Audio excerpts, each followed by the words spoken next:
sort of meat. This particular one's a fish, but also steak, chicken. Before you put it into your hot pan, you want to make sure it's dry. If you add it to your hot pan and there's grease in your pan, it's gonna splatter, hit you, hurt you. Nobody wants that. I'm gonna season this before I put it in the pan. I'm gonna start with a little bit of salt.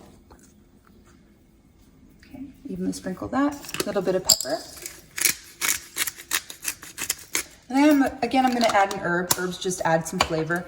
What I'm adding right now is some dill from our garden. You can add any herb you want. This is fresh. I'm fortunate to have a garden that I can grow some fresh herbs in. You can also use dried herbs. If you're using dried herbs, you always use a little bit less than fresh. The fresh has less concentrated flavor. The herbs, once they're dried, concentrate over time. So add a little bit of that.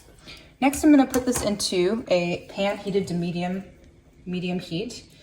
You can add oil to this, or I'm gonna use a canola oil spray. All this is doing is spreading the oil a lot thinner, so there's less fat on the pan. I'm using a non-stick pan anyway, so we don't need that much fat. It's gonna also give a little bit of a golden brown appearance to the fish as it's cooking. So I have to make sure it's up to temperature first. You can hear a little bit of a sizzle. That's gonna give a golden brown on the fleshy side of the fish. This has been cooking for about 3 minutes on the fleshy side of the fish. I'm gonna flip this over. Salmon's a really fatty fish, and if you cook it for too long, you're gonna cook out all of those gorgeous fats that are actually really healthy for you, very heart-healthy omega-3 fatty acids. So we have a little bit of a brown on the fleshy side. We're gonna give this another minute or two on the skin side, and let some of that fat melt into the fish as well.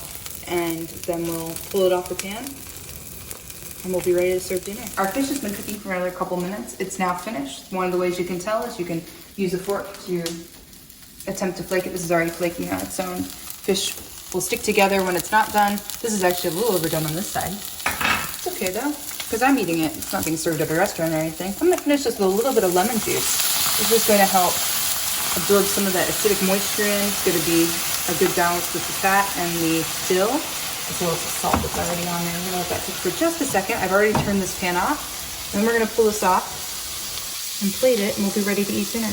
Okay, so we've made 3 different dishes using ingredients that we had in our kitchen. We made a citrus salad with some pistachios, some lettuce. I added that red leaf lettuce from the garden, as well as a little olive oil and some flaky sea salt. We have a warm grain salad. This particular grain is farro couscous, which is an ancient grain higher in protein and fiber, as well as some zucchini, kale, and parsley, and a nice piece of salmon that's been cooked with some dill, lemon, salt, and pepper, pan fried.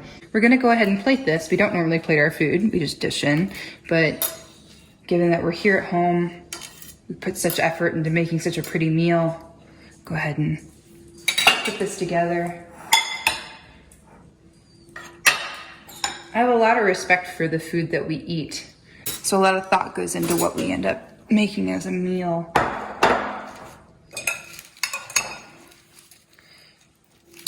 We talked about lots of principles tonight. We talked about principles of making an emulsion, making a vinaigrette out of just about every kind of acid and fat combination you can think of.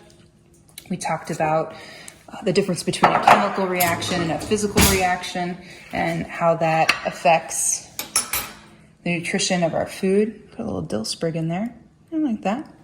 So finished final product, salmon with dill and lemon, ancient grains, warm grain salad with zucchini and parsley and kale, and a citrus salad with red leaf lettuce, pistachios, flaky sea salt, and olive oil.